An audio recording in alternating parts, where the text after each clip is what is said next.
that. Can everybody hear me? I believe it looks like you can. Just getting set up over here.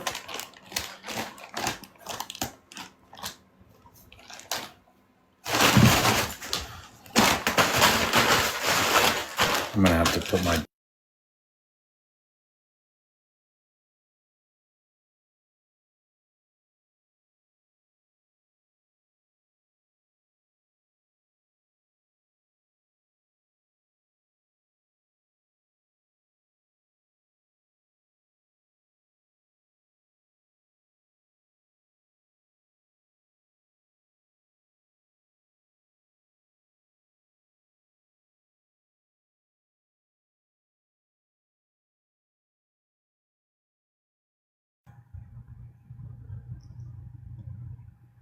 Hey everyone.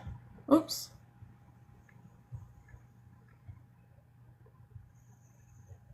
All right.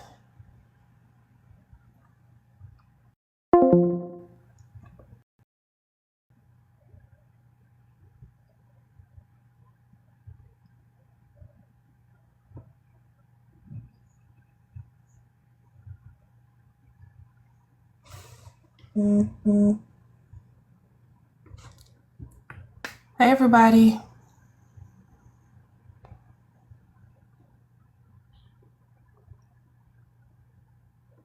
Be sure to go ahead and do your checklist when you come in. Send out your daily heart me, tap the live, share the live to everybody that you know, or at least to 10 people that you know. Happy Sunday. Hope everyone is doing well.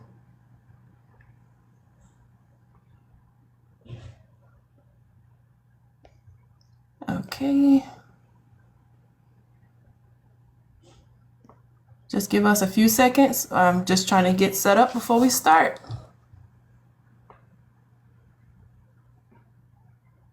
Okay.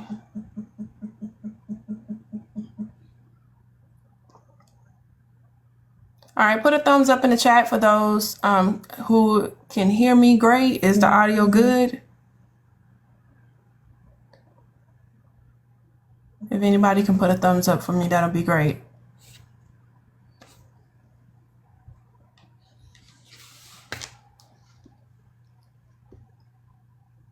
Thank y'all for the gifts. Okay.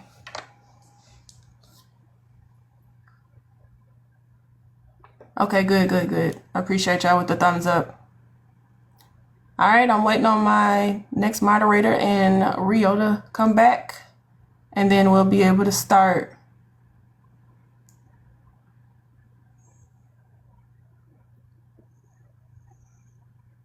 All right, so has everybody been up on their neck of the woods politics thus far? Do we have a lot of... Can you hear me okay? Hey, Rio. Yes, I can hear you. Now, you had some bars at first. That was the problem. I'm on my standard data plan now. I don't know what the heck was going on. Okay. No, you're fine now. We don't see any bars. So it's What's good up, now. everybody? Sorry We're waiting on our next moderator to join me, and then we'll start.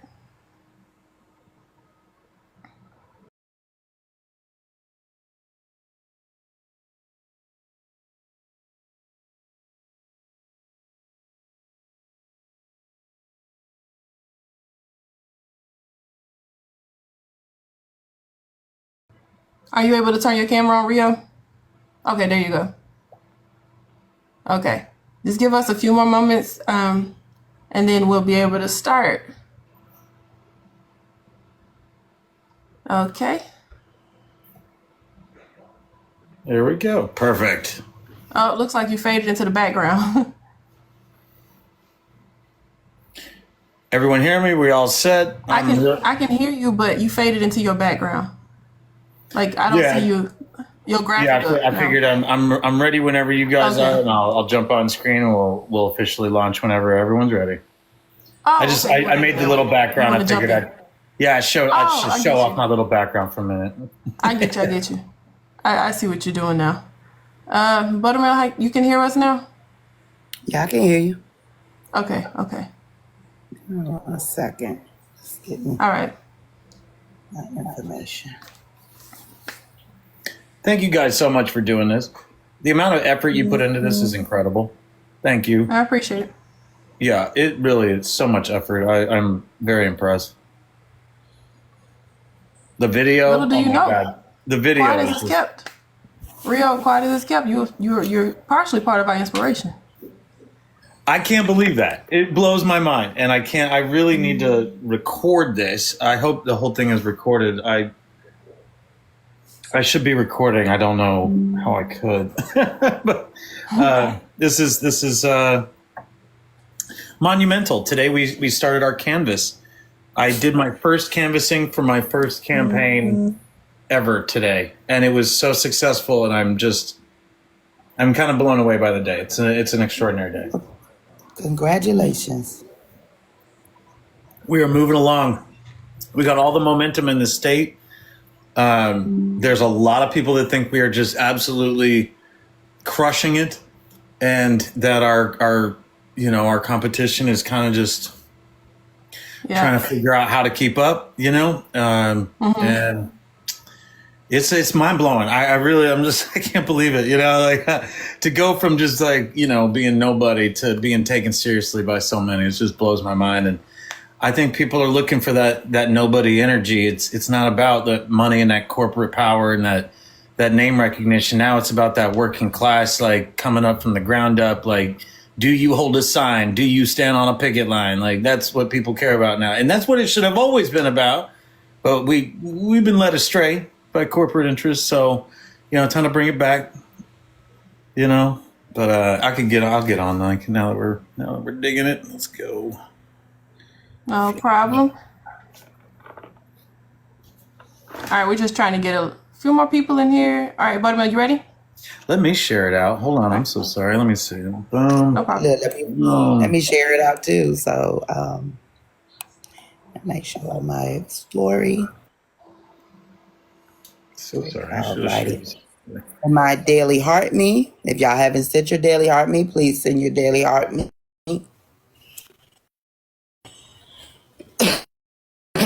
Welcome, everybody.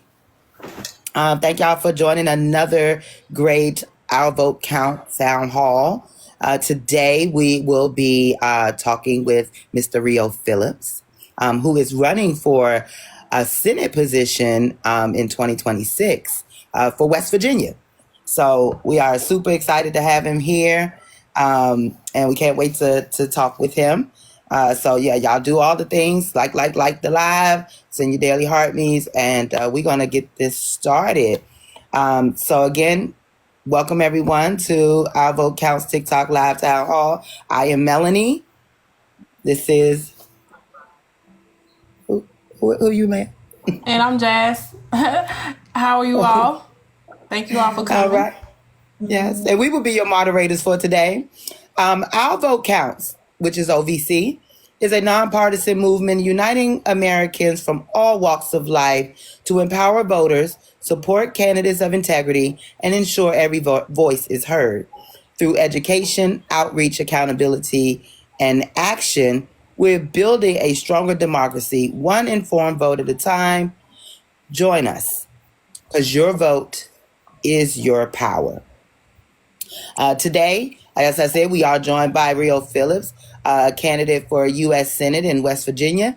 We'll be talking about his background, his vision for the district, and of course, taking your questions live. So with that, I just want to point out a few rules and exactly how this platform is going to work. Rio, we're going to give you a series of questions. They're from various topics. After each question or each topic, we're going to invite the audience up to ask any questions, or if they have put a question in the comments, we will pose that question to you. If you do come up, please remain on mute until you are addressed. Make sure you use TikTok friendly language and have fun. That's the most important part.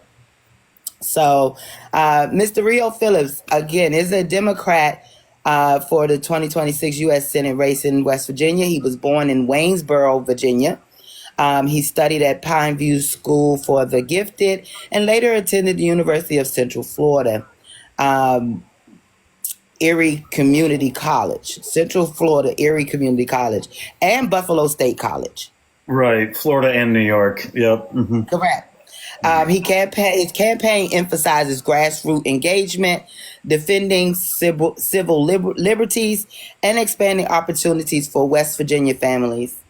So, with that much being said, that I shared, can you share some information about yourself and give us more background and why you decided to run for Senate? Sure. Thank you guys for doing this, by the way. And like I said before, everyone started flooding in. The amount of effort you guys have put into getting this off the ground is extraordinary. Oh, look at that, I'm a witch. Really amazing. And I'm very grateful for all the effort you put into that video. I posted it to every single platform. It's just so cool. And the amount of effort you put into that.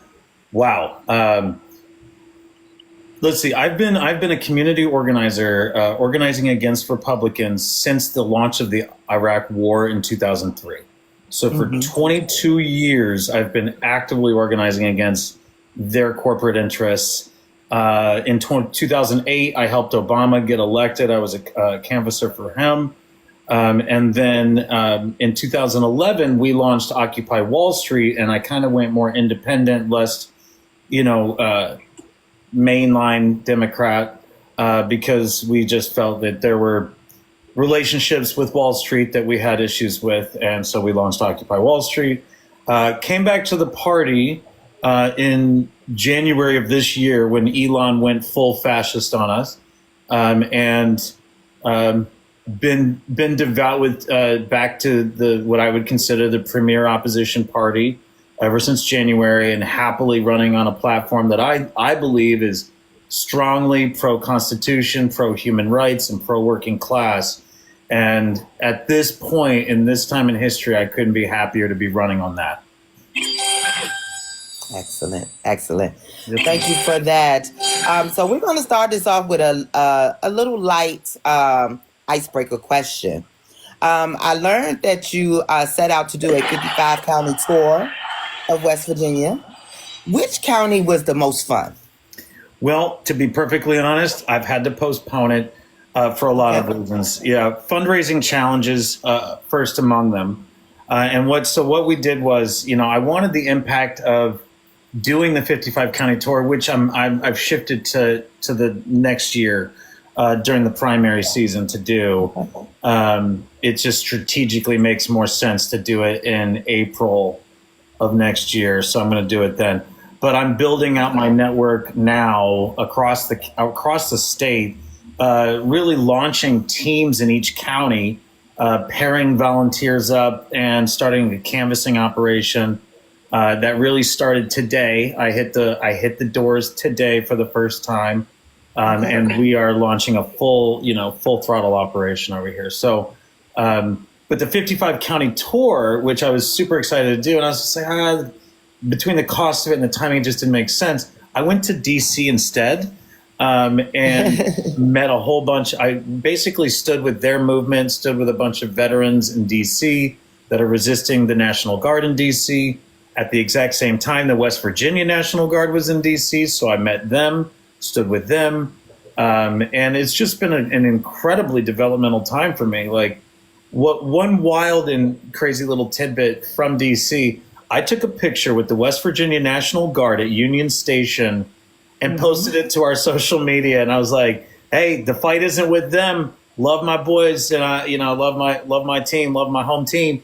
And 3 days later, the sitting senator, Shelley Moore Capito, goes to Union Station and takes the exact same picture and is like, I just happened to be at Union Station. Listen, she's a millionaire. You don't just happen to be at Union Station. That's for buses and trains. She doesn't ride the buses and trains. Oh, I just happen to be at No. Shelley Moore Capito is copying the Rio campaign. Going to where the guard is, where all the people are, where she's not. We're already to that point. And I'm so glad I did go to DC. It had a very amplified and magnified energy to it. It's like you could cover 55 counties in one district, which is the crazy. Like, it's just wild how our whole government is set up. But yeah, it was incredible. And I can't wait to go back and represent us there again. Yeah.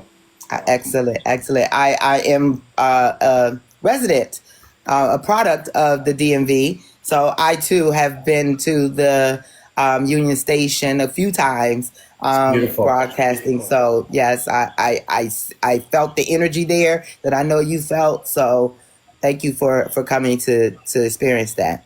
I love those so guys. with that being with that being said, we're going to go ahead and kick this off with our questions. We're going to start with Miss Jazz B, and she's going to talk about government, democracy, and accountability. All right, so Mr. Rio, many voters feel disconnected from their elected leaders. Could you tell me how would you increase government transparency and rebuild public trust between citizens and those who are in power? Yeah, so you're absolutely right. There's a huge disconnect between the elected and the electorate. And I've always said that I wish politicians would wear their corporate allegiances like NASCAR drivers, because then we could just like point to, okay, you're obviously Monsanto. Oh, you're obviously big pharma. You're obviously big tech. It is those allegiances and it is those connections that drive politics, and that is undeniable. There's a website that I really like called opensecrets.org, which I highly encourage everyone go and use, because what it does is it dredges the FEC database, the Federal Election Commission database, for the sources of political funding, right? So you can actually track, you'll be able to track me on Open Secrets. You'll be able to track anybody I work with on Open Secrets. I'll always be encouraging everyone track everybody on Open Secrets. I do plan on being the single most transparent candidate and senator in the history of the Senate. I'm also the poorest candidate to ever run for the Senate, I believe. I don't think anybody's ever been poorer than me.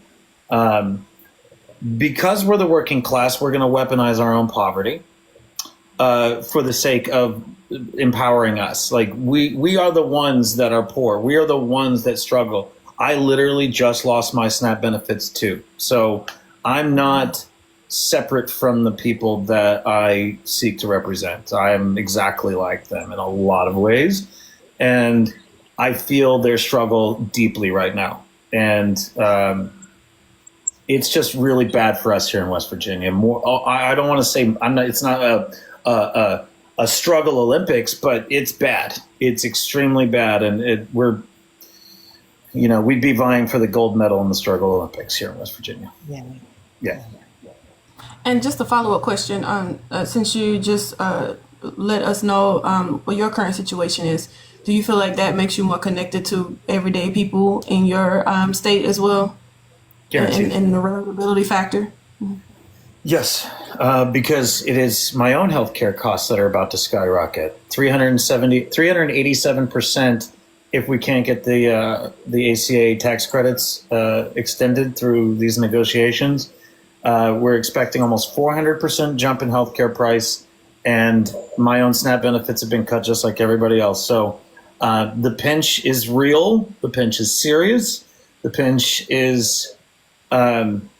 Fortunately for me, I don't have children, and I'm more able to field the struggle a little bit easier. But if I had children right now, I'd be sweating.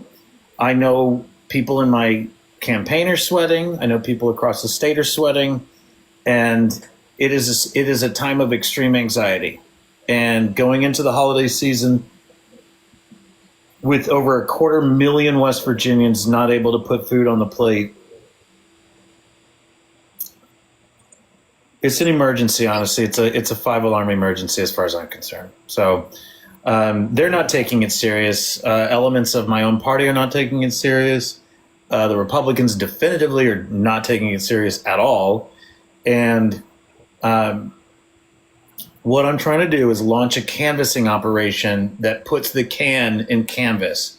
So my goal is to hit more doors and ask for food donations when I'm canvassing for the campaign, and to bridge the divide. To say I seek to represent hungry people too.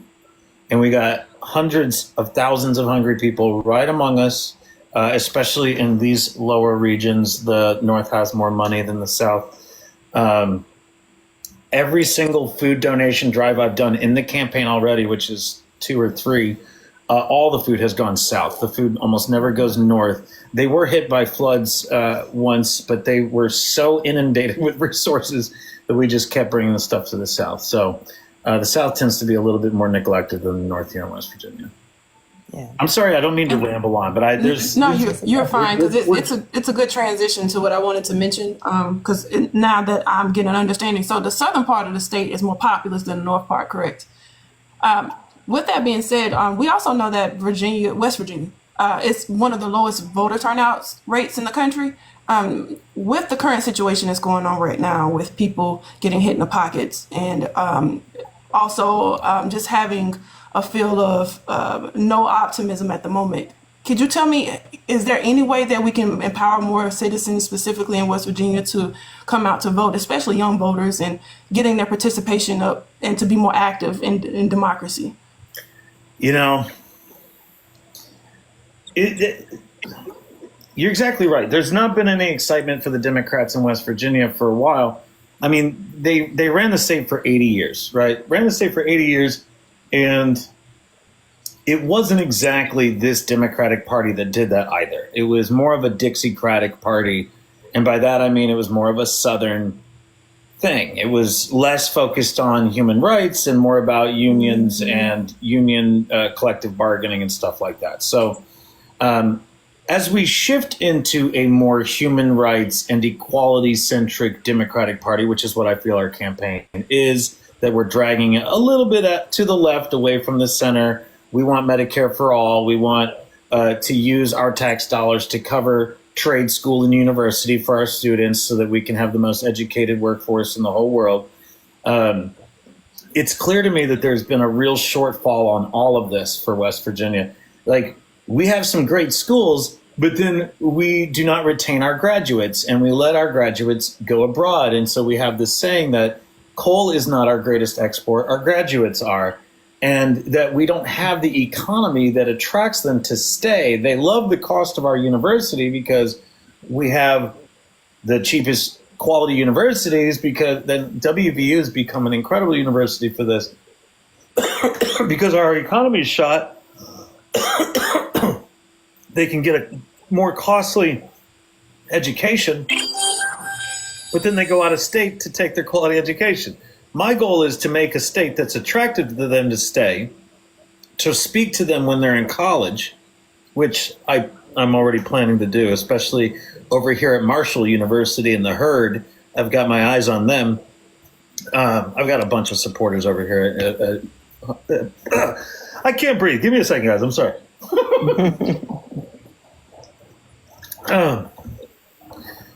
I expect to do very well with college students.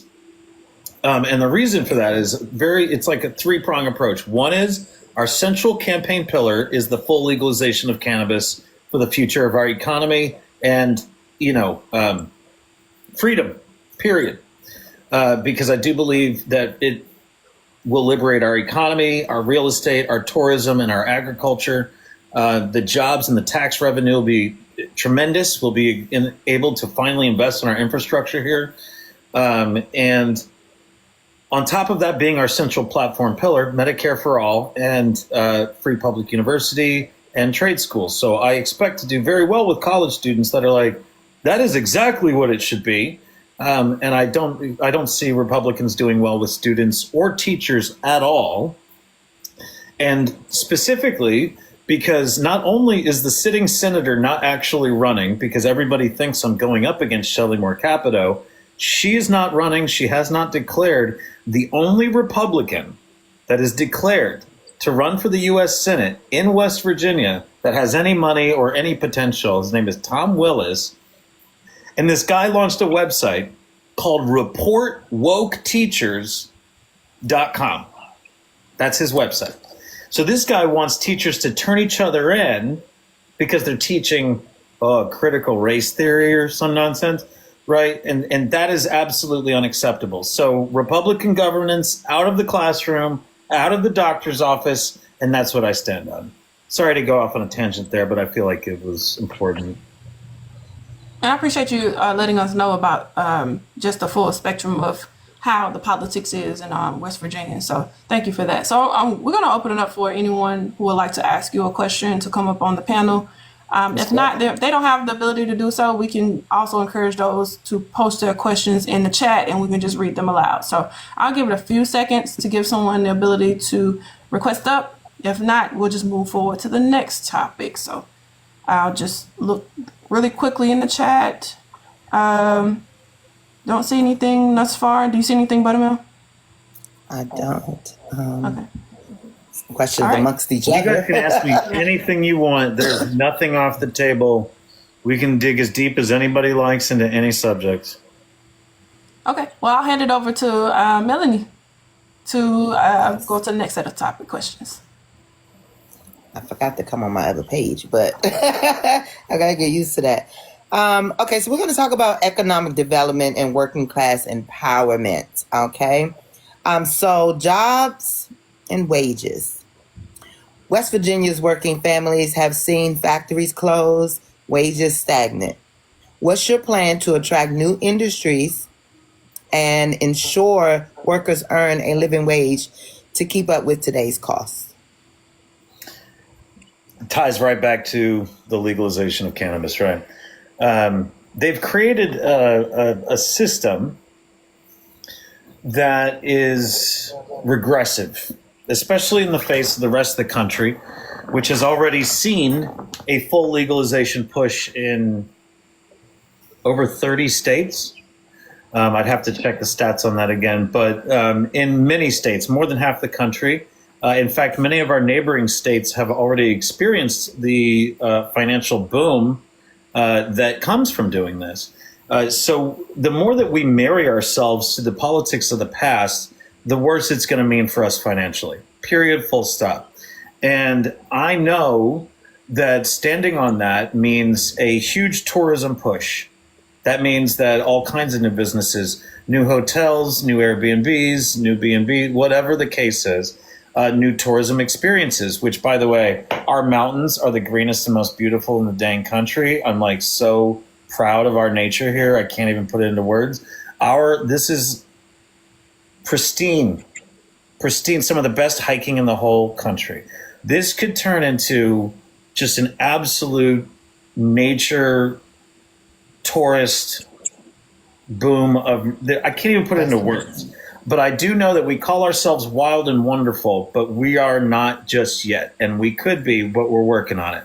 And essentially, I believe that should I be elected, and I believe I can be, that it sends a message to the rest of the country that West Virginia is not 100% not what you thought it was. And boy, do we have surprises on deck for you. And that means that, honestly, the amount of jobs that I plan on bringing in from a diversified energy portfolio, which we're very unilateral currently. I do not suppress coal. I mean, I can't. There's no getting elected in West Virginia suppressing coal. It's not going to happen. It's also counterproductive because it employs so much of our population. So why would I suppress coal? What I'm about is diversification and about expanding diversity in our energy portfolio. And I think between that and the legalization of cannabis, I expect to generate hundreds of thousands of jobs and billions of dollars in revenue. I do believe that is 100% possible, and I'm married to it. All right. Sounds like a plan. Okay, well, given your experience in technology and media, how would you expand training programs to help workers gain modern skills in cybersecurity, renewable energy, and digital industries? Right. Expanded educational opportunities, period, right? This is first off, I love the idea, and I think even Bernie proposed free trade school, but I'm really about free trade school and free public university. expanding access for all Americans to all forms of education on a basic level. I do believe universities should be treated like high school, just it's just next, like funding wise, treated like high school. I don't believe that our students should be sent into a debt matrix at 18. I feel like that is a trap that we're setting for them. I feel like the cost of books and the cost of housing has all been very exploitive and not very friendly to our young ones. And so, again, it makes it incredibly hard to get education, including for myself, which, by the way, I did not finish my degrees. You'll notice that I don't have degrees stated. I went to multiple colleges. I continue my education, but I have not finished a degree. And one of the reasons for that is I've managed my debt portfolio very well. I have like no debt at all. In fact, I have less debt than the president of the United States, to be quite legitimate about it. But I haven't finished college. And so to those Americans that struggle with these costs and struggle with this, I could not be more sympathetic. So I fully understand it. Yep. Excellent. So I do see a question in the chat. They would like to know, what do you think about AI and data centers coming to Tucker County? Oof. Yeah. So we discuss this inside our campaign often because this is an extremely important subject. We have to have an open ear to technology and development and infrastructure and investment. We have to have an open ear to that. We can't just be resistant and oppositional by sheer purism or just dedication to whatever I think some people might want us to be dedicated to. That being said, I am open to data centers, but there's issues here that have to be discussed. And my issues are in the cost of power, meaning our power bills, AEP, that's the Appalachian Energy. AEP is not married to keeping our power bills the same cost or lower. So I see that when data centers go in, a lot of power bills go up. And that's because there's a lot more energy being used. And so people pick up some of the price on that. I'm not okay with that. The second thing I'm not okay with is pristine nature being destroyed for these facilities. I'd much prefer these facilities go to undesirable property that doesn't touch our absolutely gorgeous mountains, which have already been ravaged by mountaintop renewal. So I'm for compromise, and I'm also for strong public review, which I know there has not been on our data center contracts. And I also know that the state legislature cut off the ability of the localities on a local level to really begin to stop. Like, they can't do much to stop it once it's decided. And like, so there's this huge 10,000 acres that they want to dedicate to the one in Tucker County. And the reality about these data centers is that when they're constructed, there is a lot of jobs in the construction, sure, because 10,000 acres is a lot. However, once it's construction, it doesn't employ some huge task force. The task force slims down post-construction to engineers, cybersecurity folk. And so what you end up getting is a much smaller post-construction workforce. It's not this huge economic boom necessarily to a bunch of people with new jobs afterwards. Slippery slopes, very nuanced issue, and I am wide open to the discussion. I just think that the people's voice needs to be heard more consistently on it, and I know we're not hearing enough of that. Exactly. From speaking of the people's voice, a lot of comments are speaking about the water usage for these centers would be maybe a little detrimental. Well, I can speak to that for a second, if I may, because I do understand the technology behind this. The older systems for these data centers used to not have recycled water systems. The newer systems do. I would expect that the 10,000 acre one at Tucker County would use an up-to-date, recent technology recycled water system. It just makes sense that you shouldn't have to actually constantly use fresh water for this. And by the way, cooling, when water is used for cooling, it's not polluted. if there's no chemicals being dumped into it for cooling. It's just fresh, cool water running through these things to keep the temperatures down. So I just want people to understand. By the way, I do have a cybersecurity certification with Google. I'm actually trained by Google in cybersecurity. So on my trail in my state, even with the elected representatives, I am by far the most technologically capable to speak on any of these subjects, hands down. There's no one else can come even close to what I'm able to talk about on these. And it isn't, like I said, you can hear the nuance of it. It is complicated. It's not as, pro data center or anti data center. Anybody doing that is lying to you. Yeah. Right. And it is like you said, a slippery slope, because this is where the future is going. So we can't just shy away from it, but we have to now talk about how to do it responsibly. Right. Yeah, and I think you could also launch data centers with a lot less land usage. I don't think you need 10,000 acres. Like, I'd be okay with, what do you need, 500 acres? Okay, I'm a little bit more amenable to giving away 5,000 public acres, or 500, but like you go for 10,000 public acres, like, geez, we got to have a talk here.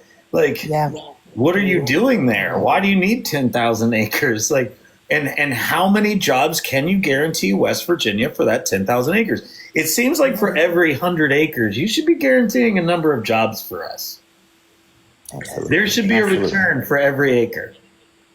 I agree. And honestly, you know what? That's going to be my policy. I want to know, as an elected representative going into these discussions, what is the promised return from the company for every acre you're asking? And because I think there's an and here. Not only am I going to make sure that you're paying your fair share in taxes, but I want to ensure that every company that comes in here to make money off of us, and this is the big thing with West Virginia, because they love coming in here in the dead of night, come here, make a ton of money, get the hell out of here, and we're all screwed. So my point is, are you going to come in and I want new laws for West Virginians. The laws that I want take corporate profits and put them in rainy day funds for our emergencies. So, like, basically, when we're hit by floods and hurricanes or whatever the heck, which we've had to deal with this last year, that we're not left screwed and bridges are not left unfunded and all of this other stuff, and that companies that come here to profit should be there for our rescue. And so that there's also that huge disconnect there, which I think government should be catering to, which is ensuring that the people that make the most off the state are there for our rescue when we need it. And so that's just a matter of allocating their tax money correctly, which I don't think and I don't think they're being taxed properly either. But I just think more corporate responsibility and less profiteering off of our backs, period. Yeah. Well, speaking of your expertise, that is our next topic. We're going to talk about technology, cybersecurity, and innovation with Ms. Jazz here. Let's do it.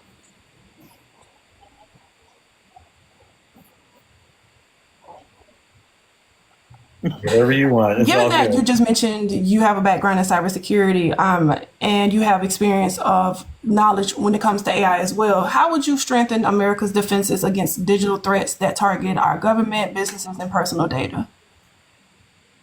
That's a nuanced question, because right now it feels like we got Russian assets running our intelligence agencies. I'm just gonna say it. I do believe we have Russian assets running our intelligence agencies, and so we actually can't trust our infrastructure protection at this point in time. The destruction of the East Wing is giving the call is coming from inside the house. Does everyone understand what I mean by that? Like, it's a Halloween reference 2 days later.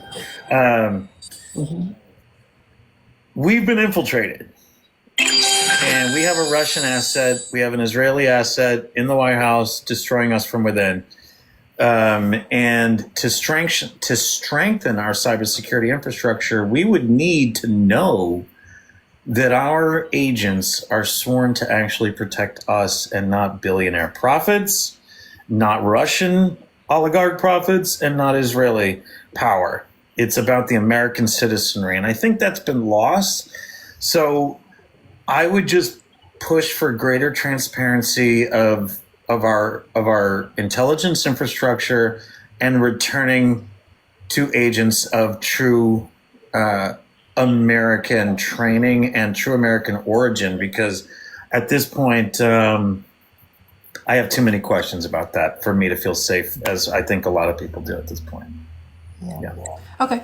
And so the next question I have is, we also know that government technology tends to be outdated. Me working in the government sector in my past tech jobs, because I have a technology background as well, we understand that a lot of their systems, they tend to keep it as long as they can, but until they're forced to upgrade to the newest technology.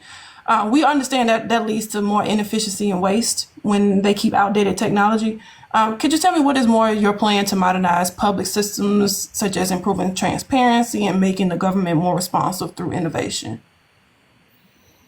There's a system right now. New Mexico just did. They fully legalized cannabis a while ago, and their tax revenue from that has now allowed them to vote for free universal child care across New Mexico. I don't know if anybody knows that, but huge victory for people that are fighting for this stuff.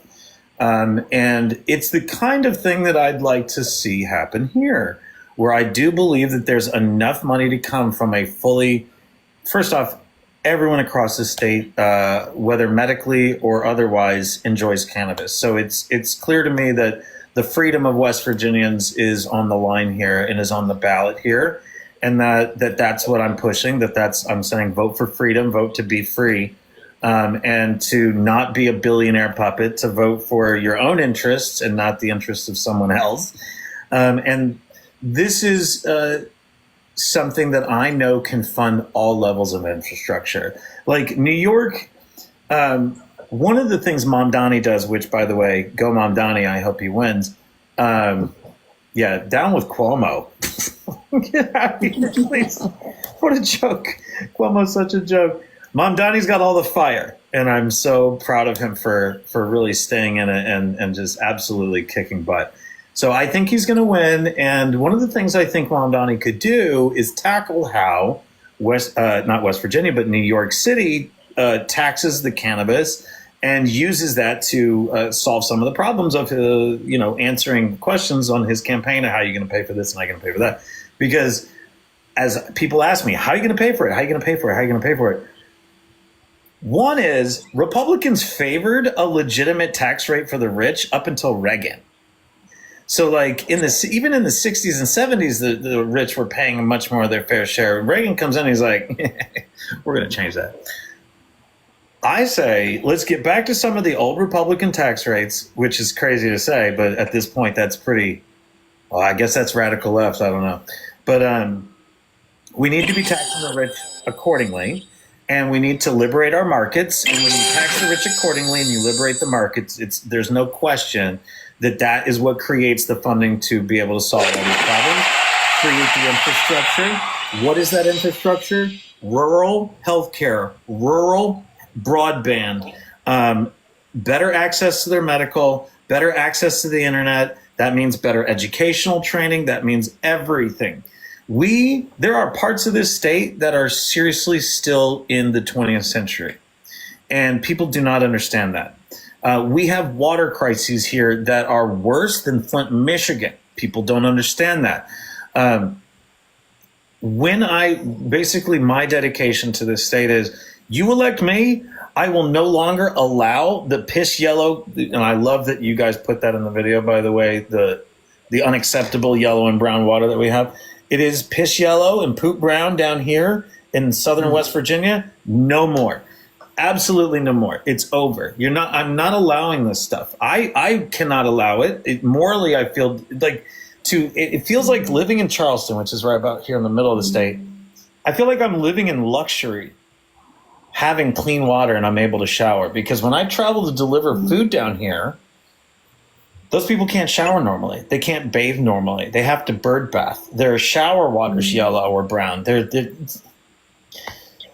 Nobody cares. Republicans don't care, and it has been this way for a while. And the floods that we had exacerbated the issues, and it's an emergency level of amount of attention. And so basically what I'm developing is a thing called strategic treatment and rehabilitation of the environment and aquatic management, or STREAM. I want to streamline better water quality standards. In fact, House Bill 2233 from the House of the Delegates that got signed by Governor Patrick Morrisey loosened sewage restrictions in our water, literally allowing greater amounts of poop in our water. It's the most disgusting thing ever. They have absolutely no stewardship over our rivers, no stewardship over our forests, which is why they're fine giving away 10,000 acres without a conversation. And this is why I'm not okay with it. You have to have the conversation over 10,000 acres. You got to have the conversation over clean water. And if you don't have clean water, you don't have democracy, because that sewage that's in our water is the point. Donald Trump is the sewage in our water. Donald Trump is the sewage in the democracy. And we can't have a clean democracy if we allow sewage to flow through it. And we've got sewage, and we got to clean these pipes. And you could basically call me Rio the pipe fitter, Rio the plumber.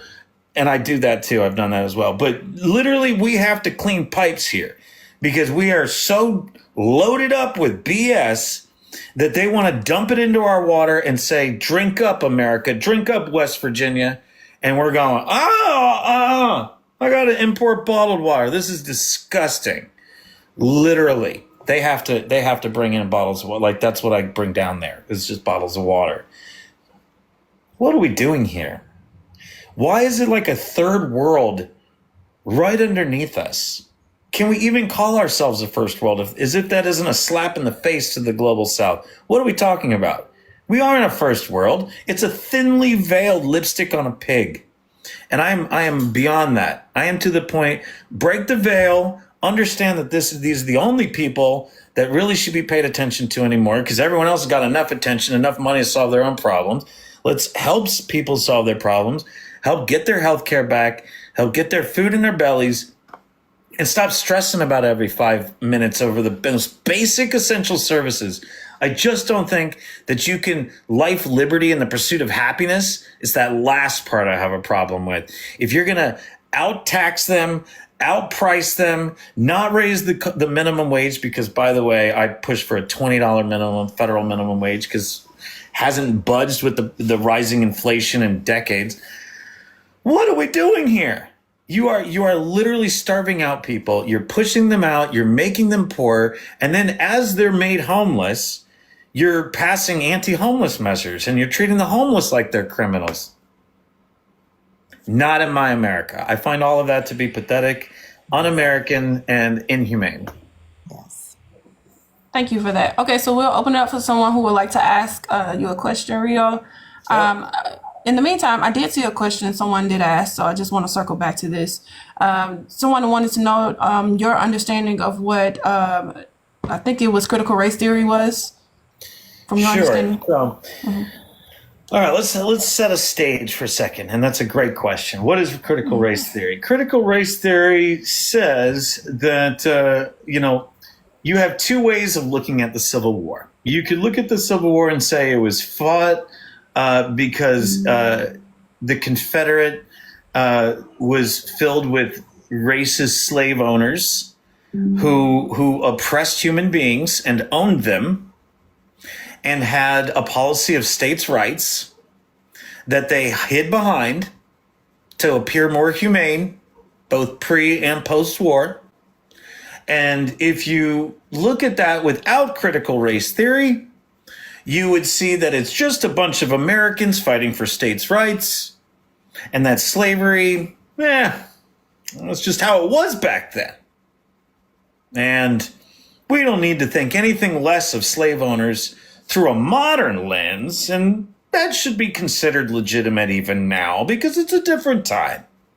That's critical race theory. Critical race theory is going, if it wouldn't pass a test now, then we should apply the same judgment matrix to the past. And that essentially the colonial Eurocentric truth of the American past, which is that the white landowning male was the only one with any power for a long time, and that a whole bunch of human beings had to fight for their equal rights and are still having to do it 250 years later, as this spray tan billionaire is the one set to celebrate our bicentennial plus 50. It blows my mind. And he's going to totally white bread it and completely whitewash it. And as he erases history, and I think just pisses on the Constitution and all of history. And I really can't express my disgust with his behavior enough. I plan to restore the true history. And I plan to always analyze history with a humane and compassionate eye towards equality at all times. I mean, this to me, it's unthinkable that we've shifted in this direction. And the amount of edits that have been made to our history in the last just 8 months, like the Gulf of Mexico will always be what it is. I will never call it anything else. And I will always, not only will I work basically as a U.S. Senator to hold these unconstitutional fascists to task. Essentially, you didn't adhere to the law of the land. You have stolen due process from countless thousands. You've attacked American citizens. You are executing a policy that is counter to the true nature of our country. This country is built on immigration. You no longer represent the hurdled masses yearning to be free. And so for that, I think you need to be held accountable. I'm going to push harder and fight harder than I can imagine anybody possibly could. And I promise West Virginia, not only will I do that, but on day one, and this is my promise, and I hope I get to do this. I hope they elect me so that I get to do this. I will go from that swearing in D.C., straight to the steps of the Capitol and sit down. And I promise to launch the sit-in for the working class. Period, full stop, full send. And I will start that conversation by talking about West Virginia and then throw it out to the country and watch what happens. Watch the magic. Because here's what I promise. I promise to never build backhaul power without street power. Ever. In fact, I don't feel comfortable in backhaul power. I feel more comfortable in the street with the protester, with the sign. I don't feel comfortable in the backhaul. I know that this job requires me to do that, but I will only do it with the street power behind me. Absolutely. The whole 4 years, that. 6 years, even every year I'm in it. If I'm not out there bringing pizzas and coffees and making speeches in the streets, I almost don't want it. So right. I kind of want to just be able to go do my backhaul stuff and then come out and report to everybody, hey, here's what I did today, and keep it up. I would love to do this more than I can possibly put into words. Redefine the whole thing. Just change everything. Yeah. All right. So we have some more questions for you, Rio. So I'm going to go ahead and pass it over to Melanie to go to the next topic. Are you on mute? Yeah. You on mute? Is she yours? Oh. Thank you. There we go. I did see one in the comments that I think is very important that they were wanted you to really touch on, which was what was your plan for the homelessness, for the unhoused? They're throwing me softballs. I think Yes, these they people are. might know that I have plans. I'm happy. I am so stoked on this plan. So first off, I have two major promises. I told you the first one, which is to start the sit-in for the working class. The second major promise is, so a senator salary is $174,000 a year, right? Mm-hmm. So I am committing $24,000 a year out of my salary, that's $2,000 a month, to invest in social services for the homeless of this state. So I plan on investing $24,000 a year for every 6. So I don't need $174,000 a year. I will be happy with 150 and dedicating $2,000 a month to my state. And what I would invest that money in is a program that I'm developing. It's actually advanced from what we called it and what I saw it called, and I need to change. It's because I have the language on my own website hasn't been fully advanced yet. It's no longer the Homeless Empowered Living Program. Even though that spells help, we don't like homeless. So we're going with unhoused, and that makes it you help. The Unhoused Empowered Living Program. So it took one little step farther that makes it even more like you help. You. And there's a little bit of a push in that. I'm happy with that. I like that. It's like help. It's the help center or it's the you help center. It's almost like the U-Haul, but you help. So you come down to the you help center, and what do you get there? You get three what I call the trident or the three-prong approach of counseling. Mental health and drug counseling, hygiene, and job counseling. So the trident of this social service. I believe in one place, one location, well lit with professional services applied, you can give all three of those counselings with food, shelter, and professional treatment without it being a prison, without it being a drug haven. I believe that's totally possible. I want to start it. I want it to be called the You Help Center. I believe that not only can we have You Help centers in West Virginia, and I want to build the first one with my own salary, I believe I can get You Help centers across the country, and I can revitalize forgotten neighborhoods where these issues are the most rampant by picking up abandoned warehouses and renovating them and turning them into our help centers. So essentially, investing in our neighborhoods, investing in our people, and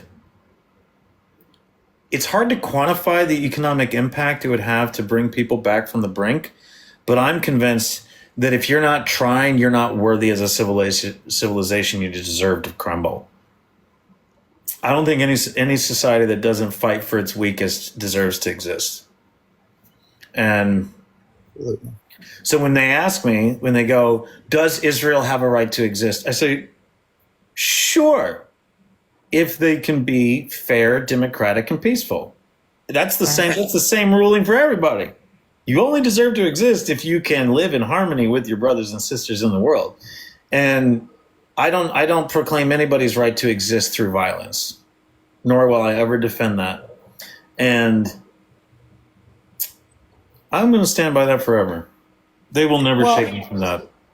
Well, Rio, one more question. We'll do one more question from the chat, and then we're going to go into what else we have to do. Sure. But because you just brought that up, a person in the chat said West Virginia has a law on the books right now preventing the boycott of the iCountry products by business. Correct. What will you do to address this law? It's extremely concerning for free speech in this country, I believe. I know that those laws are on the books in multiple states. I would be seeking to expose the interests behind that, as I am by not taking money from any associated entity with the iCountry.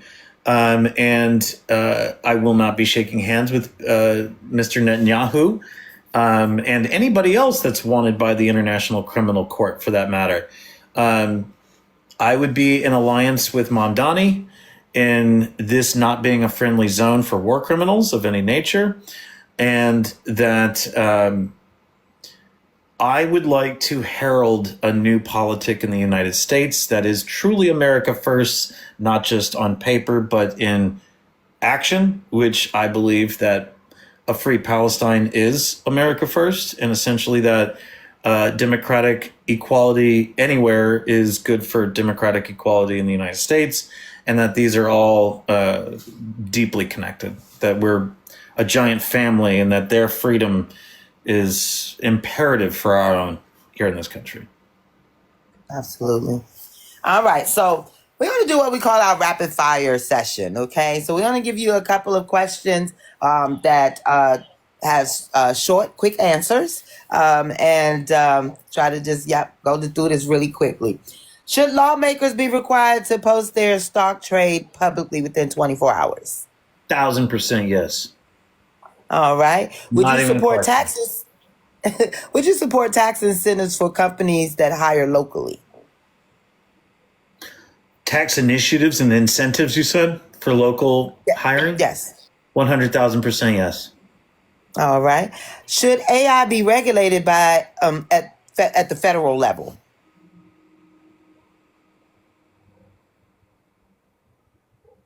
Not entirely, no. It has to be a unified force with state intelligence, local intelligence, and federal. Okay. Should community college be free for in-state residents? Yes. Yes. Do you support more federal funding for rural hospitals? 100,000%. Medicare for all would encompass that, but we have work to do on that. And until then, it's an absolute yes. And lastly, is clean water a non-negotiable right for every community? Non-negotiable right for every community everywhere. Excellent, excellent, excellent. So our next topic is healthcare access and affordability, which I think kind of fits into one of the questions I did see here, where they talk about West Virginia having an extremely high addiction problem. Yes. I saw that. And your thoughts on that. So that kind of goes into the healthcare portion where And you can see how you can, I apologize for interrupting, but you can see how between Medicare for All and the focus on the UHelp Center, it is first and foremost, like already it's we understand that like that's a premier issue, but we're trying to tackle the larger healthcare issue, the addiction issue, and the mental health issue all go together. It's like we just need more focus, more attention, and more of the people's voice heard, because the corporate billionaire money is what's driving all of this into the dust. And we're about to shutter rural hospitals across the damn state starting next year. They've already started to shutter, but we're facing just an absolute apocalypse across the state. It's bad. Yeah, we have a hospital here in DC that has shut down, and it serviced mainly inner city people, and it's gone. But so again, with the rising costs and limited rural clinics, how would you strengthen Medicare and ensure seniors in smaller communities can receive consistent quality care?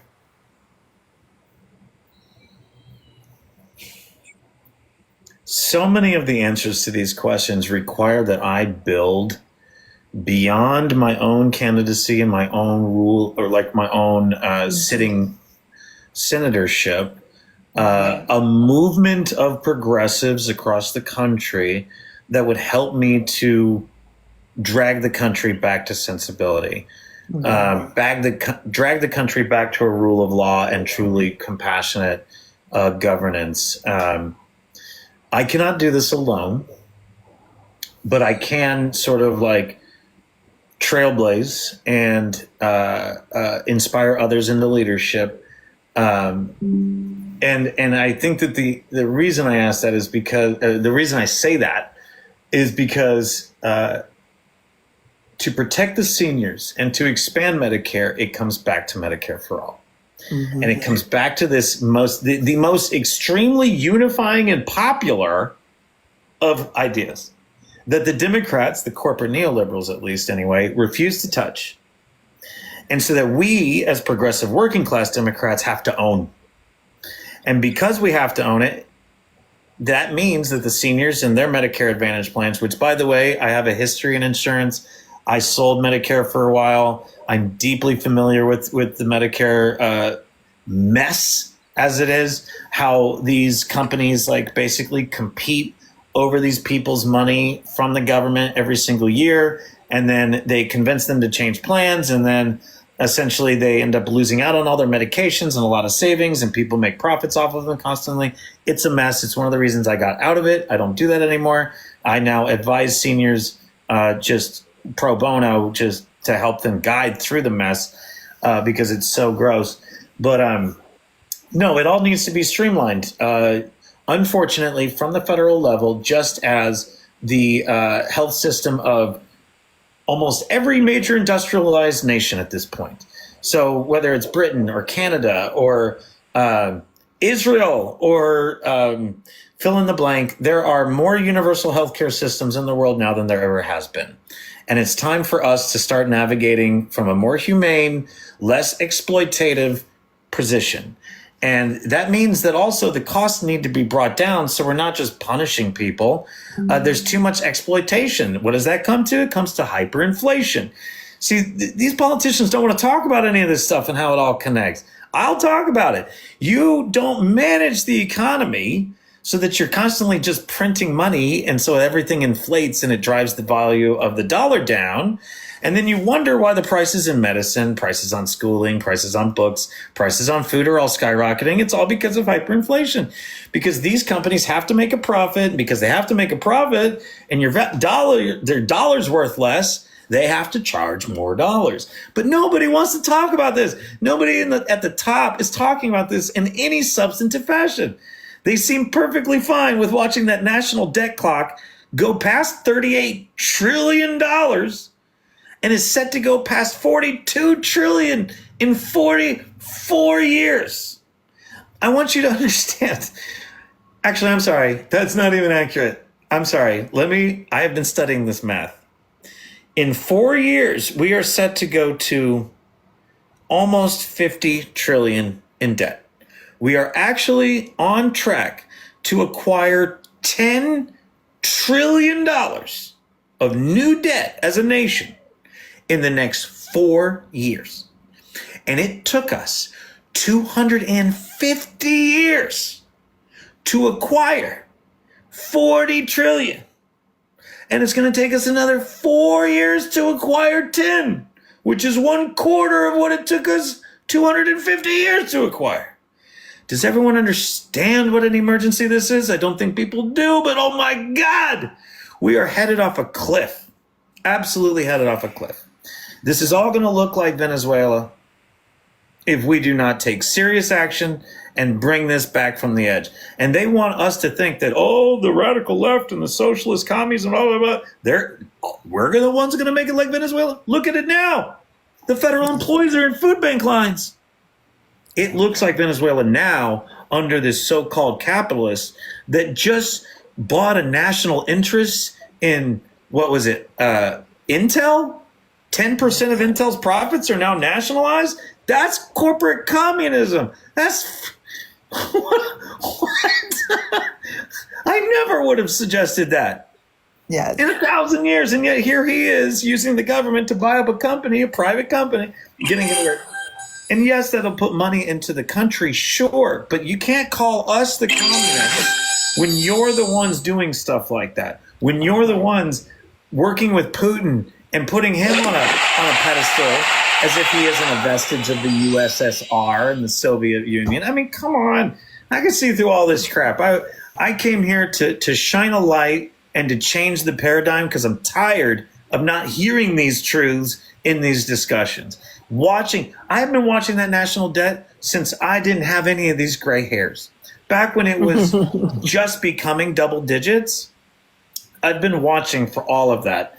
And to see it approach 40, it's an absolute catastrophe. And Yes.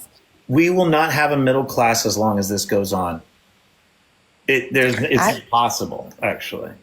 You will either be a puppet of the billionaires and doing whatever you can to be in their class at their parties, or you're with us. That's it. That's all that's left. Now I have questions myself, but the chat is giving them to me, so I'm going to. These are the people that you need to be touching. Seems like we have quite a few West Virginians in the chat, so these are their questions. So I'm going to ask their question. That's good. They said Bloomfield shut down, and they believe that WVU bought it. Have they reopened it fully? Do you know this? You're talking about the medical facility, Yes. WVU. I do not know the inner workings. I wouldn't be able to testify to anything on that. I would need to study more data on that one. I can't answer that one. Okay. Actually. All right. There was a question. If anything's closed down, I will state this. If anything is closed down due to lack of funding, it's an institutional failure and needs to be laid at the feet of elected representatives. Plain and simple. That in this case being Shelley Moore Capito, Patrick Morrissey, Carol Miller, and if it's WVU, then it's probably Riley Moore up in the north. Which it's a hospital called Bluefield Community. If it's a WVU, it's probably in the north. Okay. Oh, and WVU bought them out. Right. Okay, so WVU is taking over healthcare in the state, or at least partially anyway. I don't know about that deal. I'll have to look more into that. But yeah, any closings. I mean, I'm concerned. I'm not so concerned with. I am concerned with corporate consolidation of healthcare. I like diversification and diversity, period, on every level. But I'm less concerned with corporate consolidation as I am just total shutdown and lack of access. So like lack of access to me is a much bigger problem. Like you're going to have all these people that not only is it hard for them to get, an abortion already, but now it's like they can't even get to there's no clinic open anywhere near them. They would have to go for another hour. These rural communities, these hollers, there's hundreds and hundreds of them.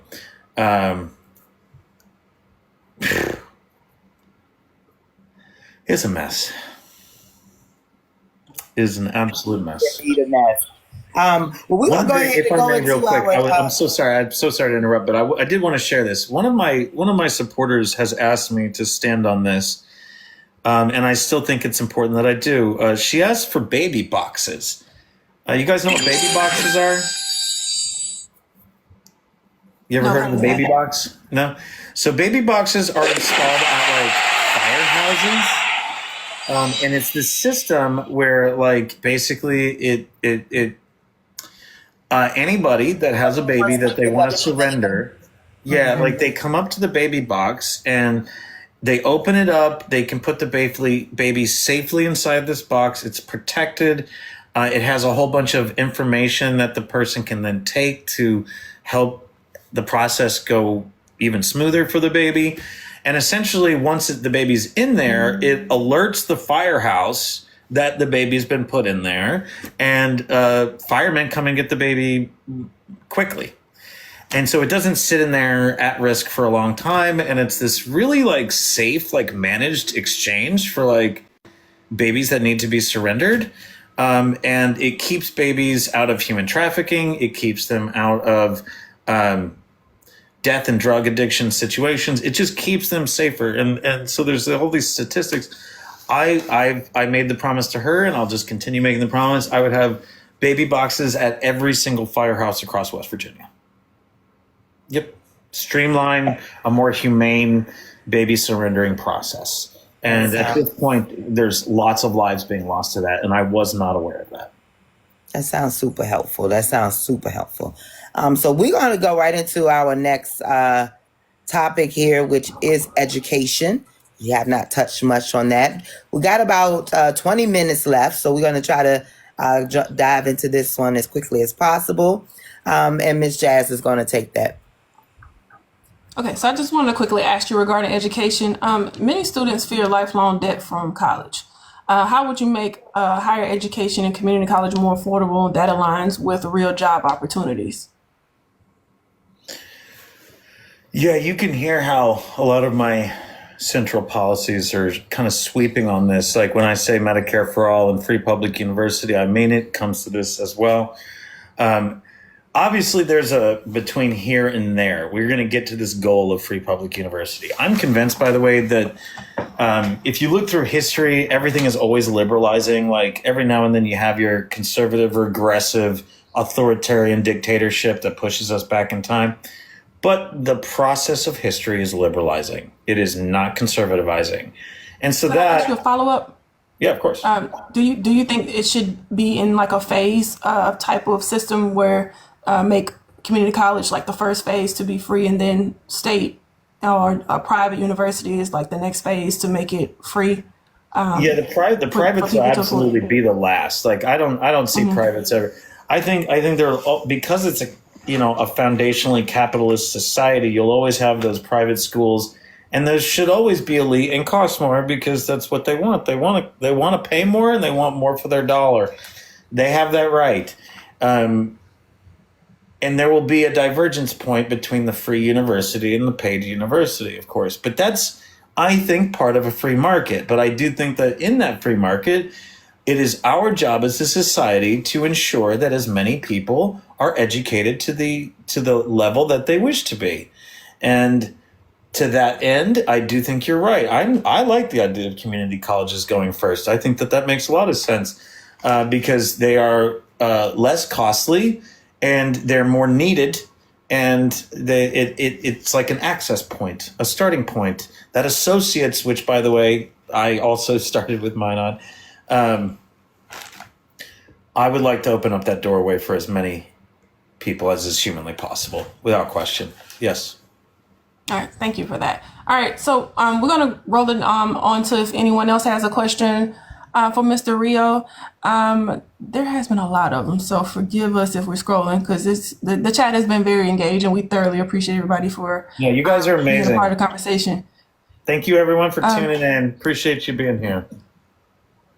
Okay, all right. I don't see anything regarding education, so I'll take it back to Buttermilk. Oh, I do see one. It says, how do you help solve the teacher shortage and fix PEIA?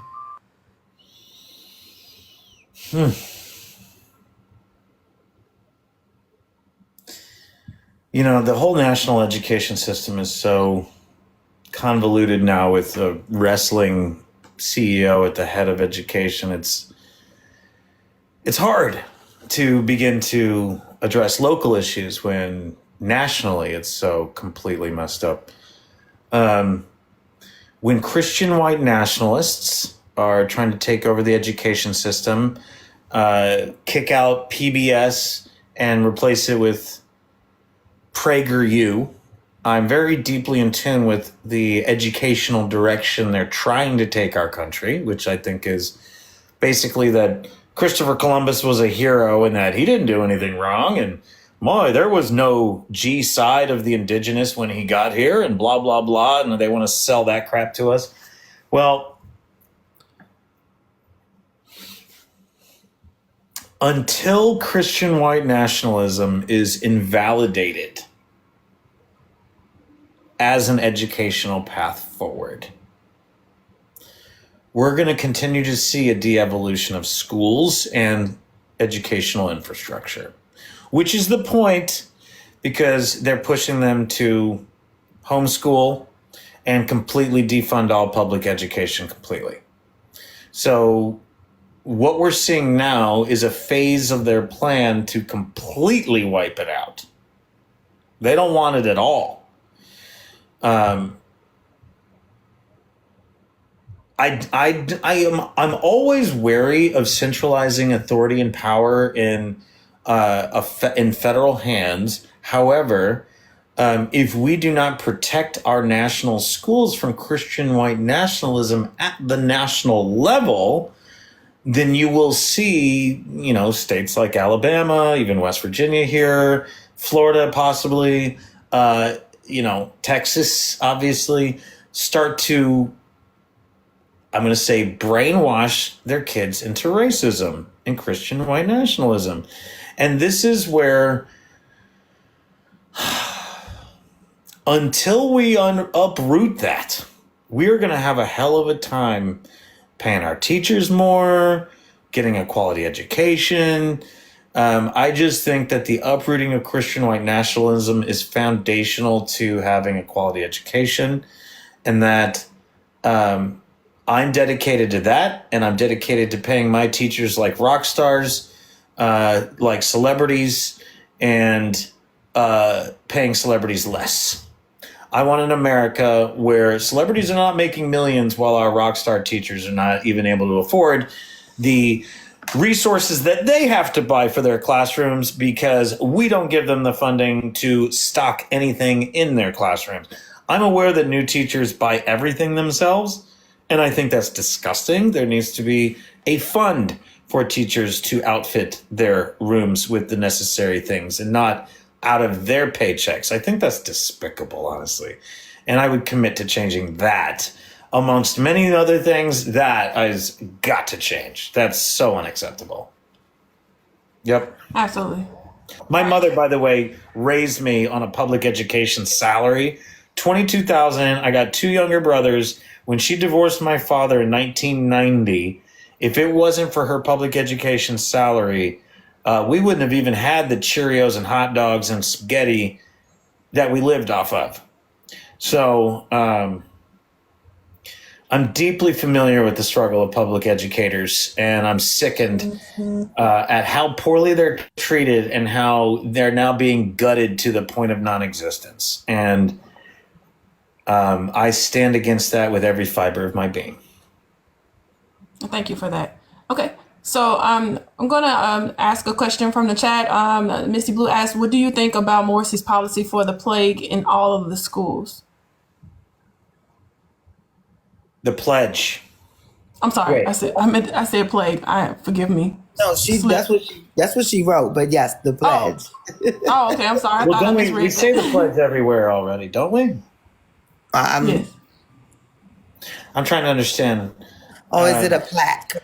Is it a Plaque. plaque? Yes, sorry, plaque. And it's probably the Ten Commandments. Okay. Oh, the Ten Commandments plaque. Okay. Are we talking about Ten Commandments? What are we talking about? A plaque of the Constitution? Forgive me if I'm not fully. Let's see. It's a plaque that has to hang up, Misty. A plaque about what's on the plaque. I'm blanking on exactly what initiative Morrissey did that is the plaques. I know it's ringing bells in my head, but is it the Ten Commandments or the Constitution? It's one of the two, isn't it? If it's the Constitution, it's a yes. If it's the Ten In Commandments, God we trust. oh, right. Okay. So in a Christian white nationalism, because that's the intention of this, then no. Because what they're doing is they're pushing Christianity, and everybody knows that, right? Patrick Morrissey is not a religious diversity leader, right? When he says "In God We Trust," he means Christian white nationalism. So unless he expects us to diversify our religion and not declare one from the state level, which he loves to talk about religion from the state level, then it's obvious just more Christian white nationalism, and that I'm not okay with. Always the separation of church and state. I would put that into the Constitution. That is not currently in the Constitution. I would add it as an amendment that you cannot. And I know this sounds crazy, like, isn't there like no establishment of religion? No, we're talking about the separation of church and state is still to this day, the Christian white nationalists and the true power behind the Republican Party has not respected that. And so from their pulpits of power, they preach their perversion of Christianity, which has nothing to do with Jesus Christ or serving the weakest among us. And that is disgusting. So you can try to push a fake autocratic theocracy on us, but we're going to call it out. And any true Christian, there's no way you could literally worship a billionaire who's obviously in the Epstein files and call yourself. I mean, come on. What are we talking about here? Got to draw the line somewhere, folks. No. Absolutely, no problem. All right. So I'm going to go ahead and roll it over to Buttermilk to talk about the next topic. All right. So we just want to touch on infrastructure, the environment, and rural development real quickly. Now, West Virginia has deep roots in coal and energy production. Very deep. How would you balance protecting jobs in traditional energy sectors while also expanding opportunities in renewable and clean energy industries? Got a plan for that one too. So I know you do. with the environment, we got STREAM, strategic treatment and rehabilitation of our environment and aquatic management. And when it comes to coal, we've got the FORGE, the future of opportunity and reskilling and growth in energy. We forge ahead, we streamline. Woo! I'm figuring this stuff out, but I tell you what. Okay, you don't have a coal industry without coal workers, okay? Our coal workers have black lung. We are still getting black lung in 2025. That is like an 1865 disease. What are we doing here? This is the modern era and people are still getting black lung. Well, that's because not only are the protections against this stuff have been absolutely hacked to shreds. So when Trump came into power this past time, he cut what's called the National Institute of Occupational Safety Health, which protected our workers from getting black lung. So I don't believe you can be pro-coal if you're not pro-coal worker. And you can't be pro-coal if you're not pro-coal union. And to that end, you can't be pro-coal union if you're not pro-coal bargaining rights. And to that end, I know I'm better than the Republicans on that. This is a nuanced conversation, but I expect to win the unions, and especially the miners' unions, because I will be on the picket lines for their collective bargaining rights when the Republicans will send it up to the billionaires every time. And that's where we go. And I'm over here and they're over there, and that's that. I just will always be on the street with the sign, not with the billionaires in the back halls. And they're going to get that. They're going to get that right away. And when it comes to my competition, he doesn't go to the protests. He doesn't picket. And that's a progressive Democrat in that I'm facing off with. That's my primary competitor. He doesn't do any of this stuff. And is that progressive? I don't know. Feels more Republican. But, I just feel that when we start to pioneer the progressive left, it needs to be in the streets. It's got to be people powered. It's got to be on the picket lines. And if it's not, what are we talking about here? It seems like that's where all of that starts. That's where my movement starts. That's where, that's how I have any legs at all. So, no, it's solidarity. It's miners' health. It's miners' health first. No coal without coal workers. And I am coal worker first.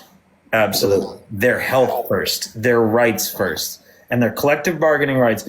Because there's an issue. It's not just the green energy, and the green thing is controversial, but the issue with them is not just green coming in, it's also automation. So like there's more AI that's able to do robotically from these cockpits what they've needed to do. Like they don't have to drive as much. There's coal sites can be run with like 10 people now. Like all the machines that they've got that they come in with, and I know that it's more than 10. I'm just making a point. It's shifted from this huge assembly line like we think in our heads, it's not that anymore. It's a slate of a very reduced workforce that's being progressively chopped by automation and robotics. And between that and green energy is having a hard time getting its legs anymore, which is why Trump was able to come in and go coal, and just claim it because they didn't have a champion. They saw the Democrats as kind of selling them out on green energy and all this, and nobody was really playing diplomat with a very strong, diversified portfolio like I'm claiming that I want, which is exactly what I want. I'm just a newcomer that is set, like bringing us back to that conversation because it's kind of been lost in the fray. I want everyone at the plate. I want community leaders, company leaders, politicians, activists, everybody in the discussion, constant public interface on this. And I believe that with that, we will get coal worker focused, coal worker health focused, and bring it back to what it's about, which is having a streamlined futuristic economy for the 21st century that's healthy, non-destructive to our West Virginians, that they have the healthcare they need if they do get sick, in the rare occasion that they do. I want to make black lung extinct. And I'm on this trail. I'm going to keep saying that across the state. Black lung should be extinct, and it's not, and I want to make it extinct. I want to make it a non-issue. to, like, it's almost like I should have a sign in my office that says this many days since a black lung diagnosis, and it should have like hundreds of days or something like that. If people are still getting black lung across the state, I'm not doing my job.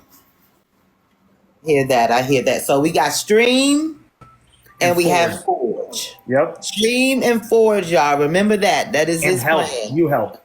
So And these are all the programs, 3 major programs to help the homeless, to help the rivers, and to help coal to diversify and keep everybody safe. So there's more programs I've developed, but those are the 3 centerpieces. And when we legalize cannabis, all of the money from that pays for these programs. It's no question to me that that's all possible. And everyone working with me on the campaign believes that as well. So, you know, I'm committed to this. To me, it's like whether I win or not, which we believe we can win, but it's about legacy, and it's about leaving this like trail that this is possible, that the working class can come up, that we can run for the office, we can want what we want, and we can push hard for it. We believe in ourselves, and that, you know, here's what I'll give you a crazy data point. My primary competitor has just announced that he has cancer. He is my only competitor. He also has a sexual harassment scandal that he's dealing with. And all of this is happening all at once. And he is, not only has he never made a campaign appearance, he's now going to make less. And on top of this, he has spent almost $150,000 since July on ads and salary. And for that $150,000, he's not winning.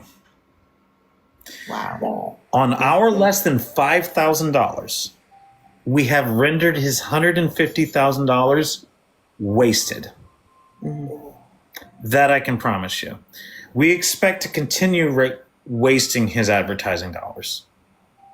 Okay. I'm able to do for absolutely free and organic word-of-mouth virality what this man has to pay $50,000 an ad for. I have proof, and I could even put it on the screen, that he paid an entire salary for an ad. I don't even make that much. This is what blows my mind. I don't even make that much. I make way less. I make about half that. This man blew twice my salary on one ad, and this is my progressive working class Democratic primary competitor.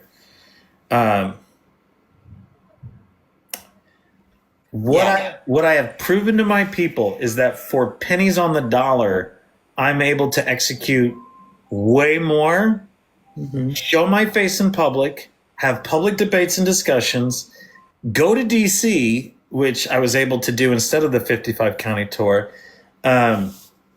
I've done everything he has not done, and then some, for like 1/1000th the budget. So we are struggling right now to really raise money. And this is one of the reasons I have to come on here and push, because as a working class campaign representing the poorest people in the country, I have to reach out, right?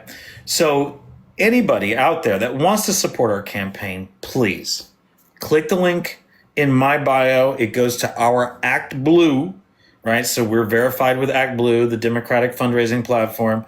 And if you can sign up for a recurring monthly donation, that helps us tremendously, because Rio, you're getting ahead of us, Rio. I apologize. We were gonna get there.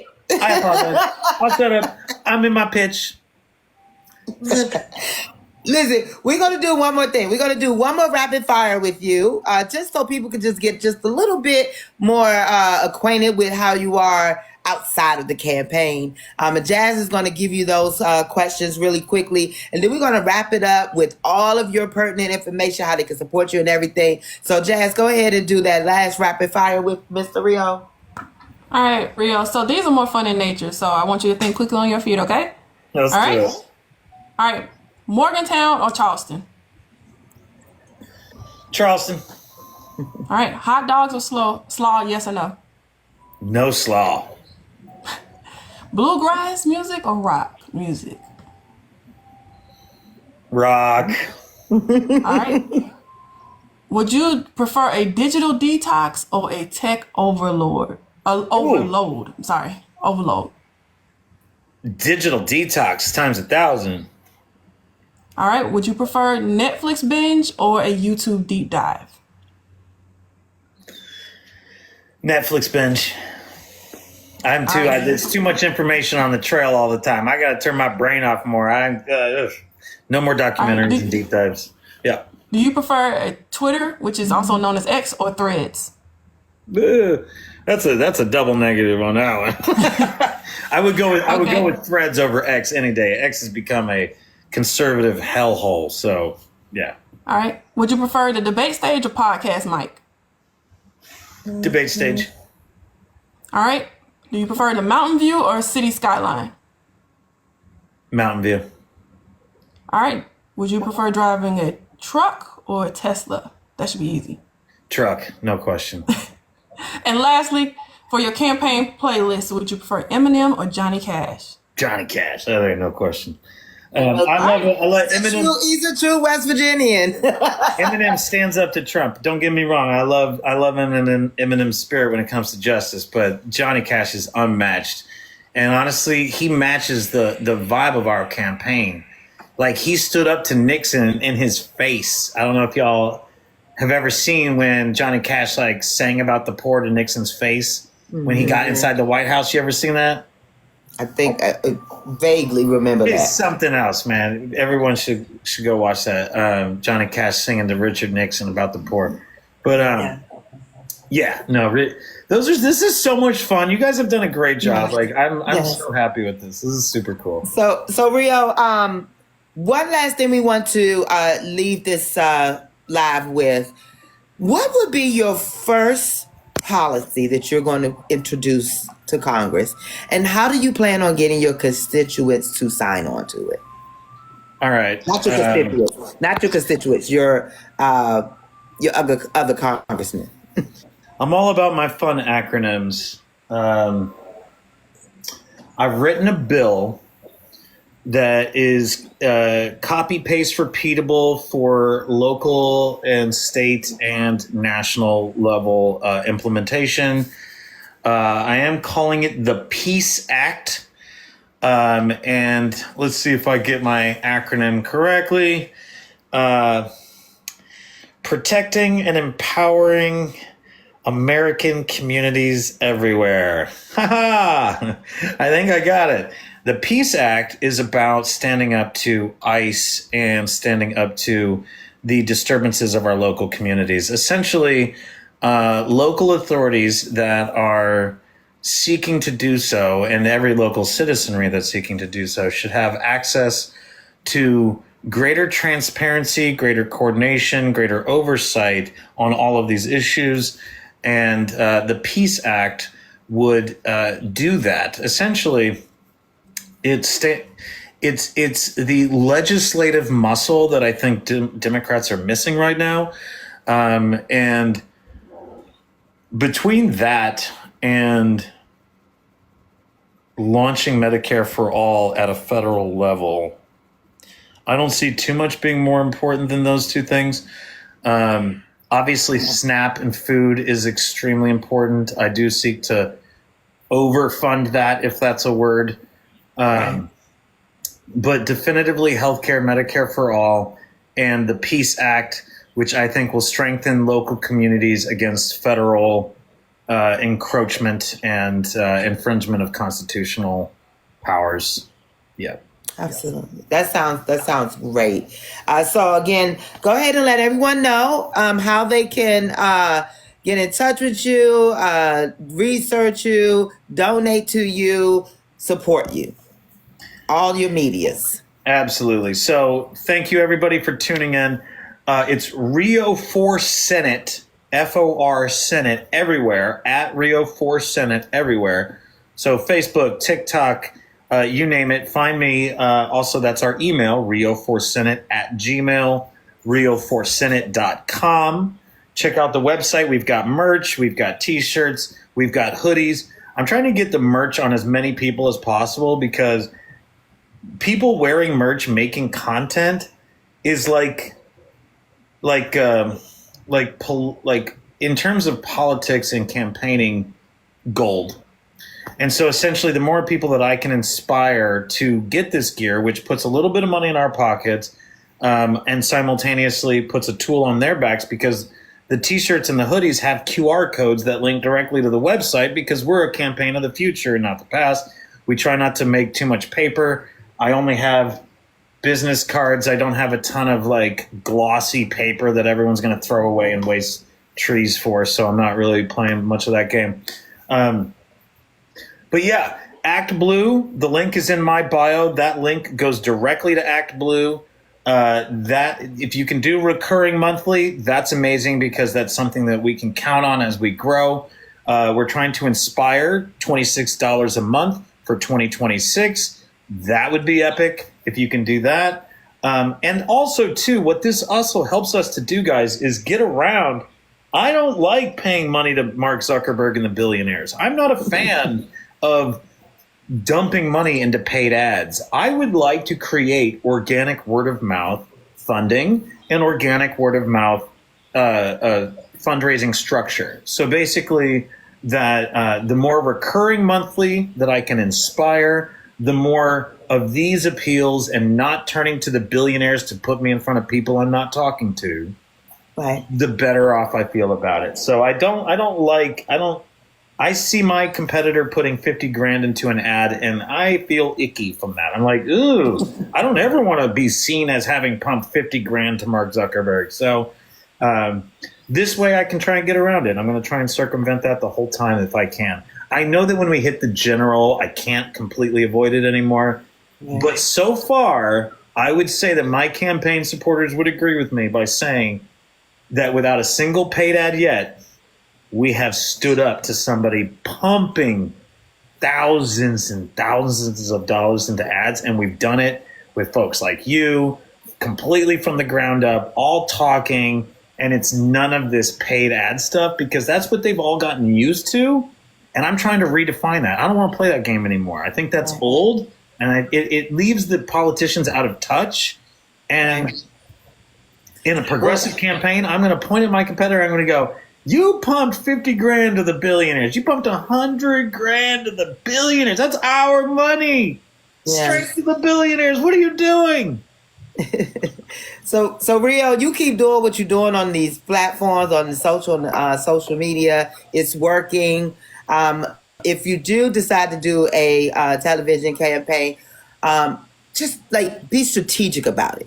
Put the most money into, like, I want to say one of the biggest Charleston detriments to Kamala's campaign was when they aired that commercial during the Super Bowl. So I'm just saying, something in West Virginia that is huge, and you know everybody's gonna be watching TV, watching it. Put your money into that for that one ad. That's my advice to you. I absolutely love the hat with the West Virginia, the circle in the O is West Virginia. Absolutely love that. So yes, y'all go buy that merch. As you know, Mr. Rio Phillips here is running for U.S. Senate in 2026 for the state of West Virginia. Y'all get out there and vote for him. In the meantime, I want to invite Mr. Rio and the audience to join us for our next town hall. And that we will be having on Tuesday. And we're having two. We're having a back-to-back. One is with Salvatore Paladero. I think I said that right. He's running for Congress in New York, 5th District. That's going to be at 7 p.m. And then we have a second one with Ardelia Holmes, and she's running for school board in Shaker Heights, Ohio. And that will be at 9 o'clock. So we want to see y'all at both.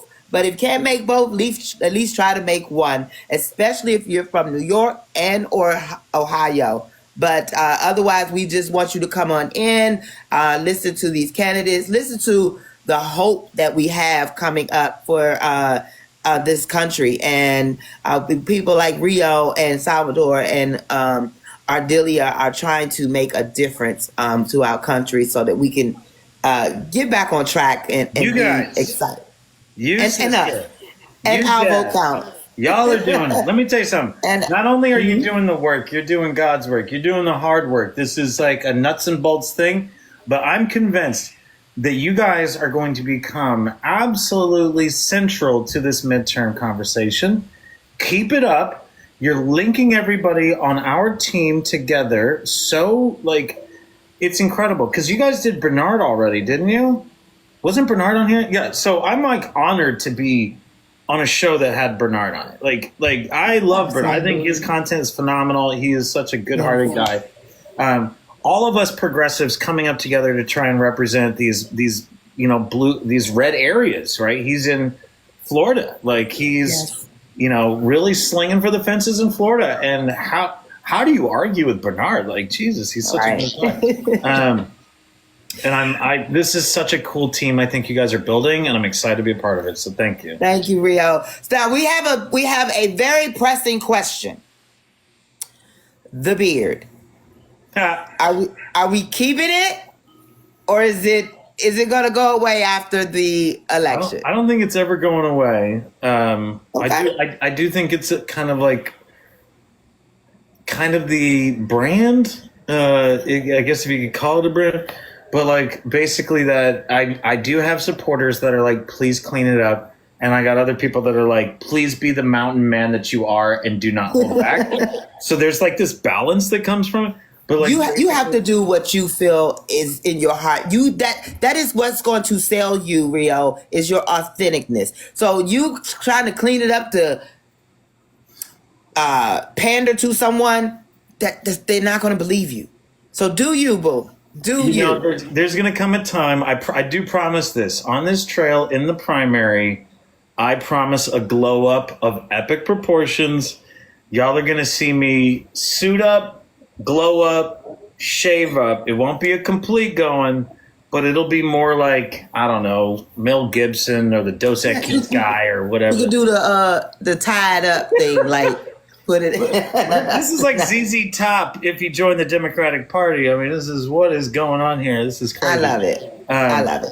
There's no facial hair in politics. This would be the largest beard in U.S. politics easily. So that will definitely change history. This is what's I tell you what, I got more Boss Hog supporters from across West Virginia that look just like this. And it's because I look like this that I have their support. Exactly. They're like, I've never seen a West Virginian with that much facial hair run for office. And I'm like, exactly. Welcome to the campaign. Here I am. Exactly. Again, thank you everyone for joining OVC today. We hope to see you on Tuesday. And just as a reminder, we are a nonpartisan movement uniting Americans from all walks of life to empower voters, support candidates of integrity, and ensure every voice is heard. Through education, outreach, accountability, and action, we're building a stronger democracy, one informed vote at a time. So please join us. Your vote is your power. Thank you, everyone. Thank you again, Rio. Thank you, Jazz. Quickly add at the end. Even if you can't donate, guys, I do not invalidate people that don't have money to donate. Meaning, if your voice is what matters and your energy is what matters, not your money. So even if you don't have the money to donate, I want you to know I still want to work with you. So you should send me a DM or just reach out to me somehow. Get my attention, because I don't care if you don't have money. I represent a ton of people that don't have money. It's about our voices and our energy together, and that's what wins elections, not the money. Absolutely. Thank you, y'all. Y'all have a good one. We'll see you Tuesday. Thank you, everybody.